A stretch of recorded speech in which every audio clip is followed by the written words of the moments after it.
Pagi teman-teman sekalian, pada kesempatan ini kita akan membahas mengenai tema hermeneutika. Jadi hermeneutika itu adalah seni menafsir, seni memahami keterkaitan antara suatu teks dan makna yang dihadirkannya. Jadi penafsiran akan suatu kejelasan dan ketakjelasan. Kita menafsirkan sesuatu karena di sana ada ketidakjelasan atau banyaknya tafsiran gitu kan. Nah, apa yang ditafsirkan?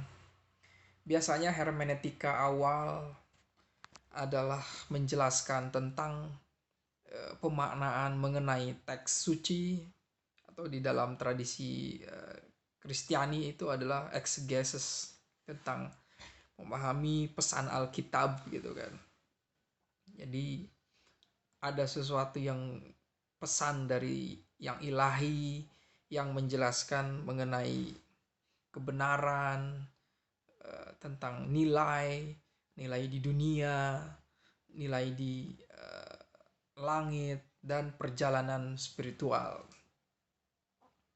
Orang yang peduli dengan teks suci tersebut ingin memahaminya secara mendalam gitu kan. Bahkan dua dimensi penafsiran dijalani, yaitu dimensi esoterik dan dimensi eksoterik. Seorang pemikir, Fridtjof Swans, menjelaskan bahwa penafsiran itu ada penafsiran secara eksoteris, adalah dimensi luar dari pemikiran, dan ada dimensi batin yaitu mengenai esoteris. Jadi secara esoterisme dan eksoteris. Dan mengembalikan pemahaman kepada makna yang asli adalah sesuatu yang diinginkan oleh seorang penafsir. Memahami sesuatu itu apa adanya gitu kan. Mengembalikan kepada suatu makna yang apa adanya, atau makna asli, atau disebut dengan primordial gitu kan. Inilah yang disebut dengan sisi esensialis gitu kan. Sesuatu yang dikaitkan dengan apa adanya gitu. Di dalam hermeneutika ada mazhab yang kecenderungannya menafsirkan secara subjektif ya, ingin mencari suatu makna yang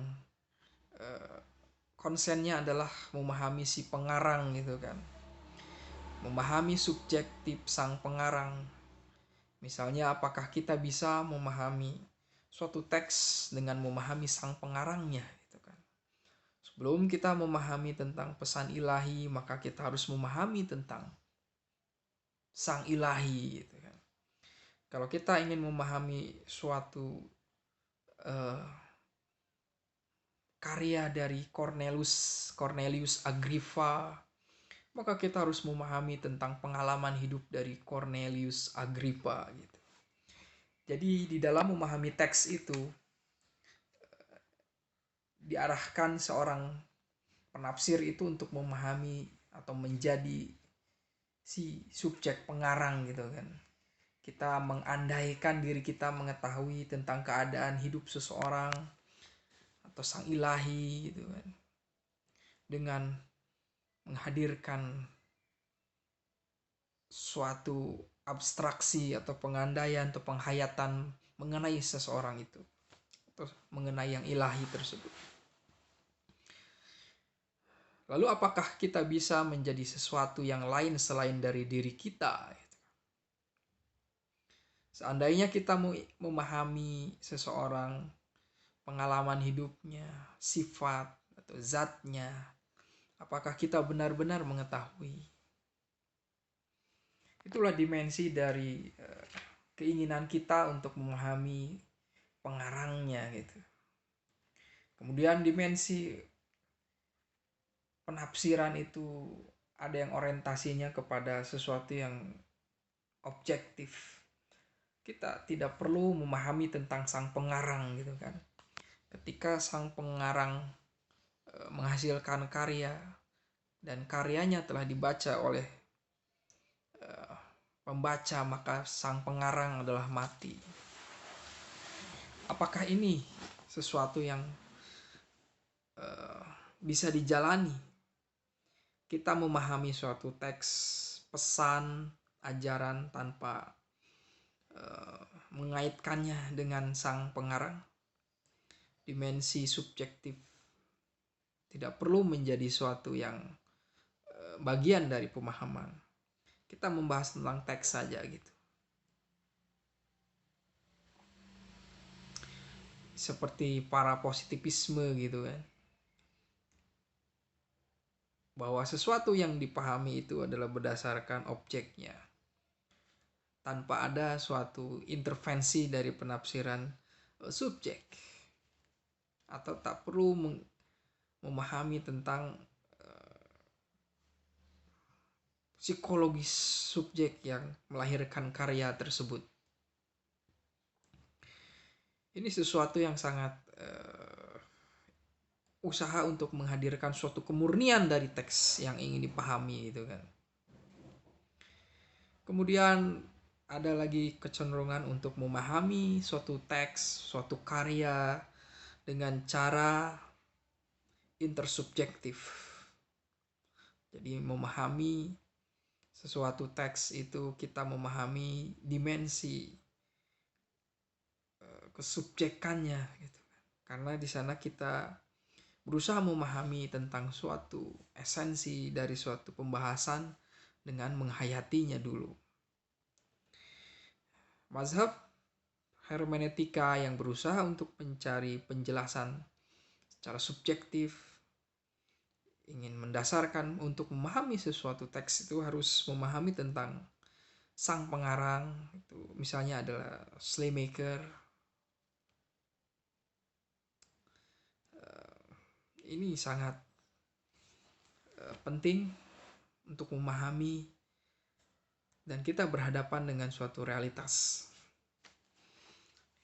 Kemudian adalah mazhab yang berusaha untuk memahami hermeneutika atau penafsiran secara objektif, misalnya Emilio Betti dan Habermas. Kemudian yang intersubjektif kita pahami ada Heidegger, Fourier. Penafsiran hermeneutika ini adalah untuk berusaha untuk memahami sesuatu yang belum jelas atau ingin memahami suatu kerumitan di dalam suatu pembahasan mengenai diri, mengenai alam, dan mengenai Tuhan. Bahkan yang namanya hermeneutika itu adalah relasi pemaknaan. Lalu ketika hermeneutika bersifat relasi, apakah relasinya itu bersifat menuju ke dalam atau menuju keluar, sentripetal dan sentrifugal gitu kan. Penafsiran yang menuju dasar batin manusia ini adalah penafsiran yang bersifat batini ya, mendalam gitu kan, ingin menafsirkan tentang kemalasan kita untuk memahami apa yang terjadi pada diri kita sendiri. Ini adalah suatu yang sangat penting sekali. Juga kenapa kita begitu mengalami suatu keadaan tanpa keinginan yang kuat. Inilah tentang persoalan mengenai psikologi diri gitu kan. Di dalam kecemasan kita menjalani kehidupan ini adalah kita terjebak kepada suatu keadaan di mana kita tidak menginginkannya dan kita tidak bisa cepat lepas dari keadaan itu. Itulah membuat kita merasa cemas dengan keadaan itu. Karena tentu saja kecemasan kita itu beralasan. Karena di sana ada sesuatu yang tidak membuat kita menjadi lebih sempurna atau lepas dari penderitaan gitu kan. Jadi menafsirkan sesuatu itu adalah tentang memahami suatu objek. Kita membatasi suatu pemikiran mengenai sesuatu gitu kan. Ketika kita membatasi suatu pemikiran pada sesuatu yang kita anggap menarik, minat, atau membuat kita cemas, di sanalah proses penalaran dan penghayatan dimulai gitu kan. Karena ketika kita tidak bisa memahami apa yang terjadi di sekeliling kita, batin kita menjadi tidak hidup, pikiran kita juga menjadi tidak memberikan suatu penalaran gitu kan. Ini adalah sesuatu yang kita mengalami suatu tertutupnya cahaya gitu kan. Selubung, ada yang menyelubungi penalaran kita gitu kan. Kita memahami sesuatu, terkadang juga kita tidak mau mendalami apa yang kita pikirkan itu. Sehingga memang berpikir filsafat itu bukan hanya menalar secara kritis, tetapi menghayati suatu tema-tema besar tentang pencarian akan makna diri, kebenaran universal, dan kegagalan manusia menjalani kehidupannya dengan penuh penderitaan gitu ya. Pada akhirnya benar kata Plotinus, manusia membutuhkan kontemplasi gitu kan. Kemudian bagaimana kontemplasi itu bisa hadir? Bagi Arthur Schopenhauer, suatu kontemplasi itu akan hadir ketika kita berhadapan dengan suatu keadaan yang sangat misterius, tak terkendalikan, dan itu bersifat tragedi. Lalu apakah manusia akan menyerah dengan keadaan itu? Manusia meraba-raba tentang dirinya, tentang apa yang diinginkannya gitu kan. Manusia setelah mengalami keterlemparan ke dunia, dia pun berkali-kali mengalami keterlemparan setiap waktu di dalam suatu keadaan kemalasan, keadaan kebodohan, keadaan ketidakberdayaan. Itu adalah suatu keterlemparan gitu kan. Keterlemparan yang bersifat psikologis, keterlemparan yang bersifat struktur sosial, keterlemparan kepada suatu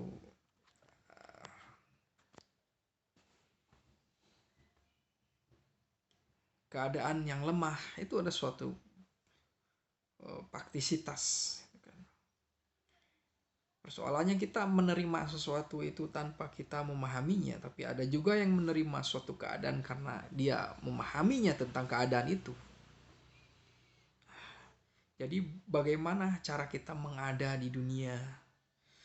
Bukan hanya cara untuk memahami dunia, tapi bagaimana cara memahami berada di dunia. Berada di dunia itu adalah otentik. Sebagaimana penjelasan kita ingin memahami sesuatu apa adanya, maka hidup juga ingin memahami sesuatu yang bagaimana kita hidup itu apa adanya gitu kan. Apa yang kita inginkan gitu kan. Keterbukaan kepada suatu pengalaman. Keterbukaan kepada suatu kesadaran. Terima kasih.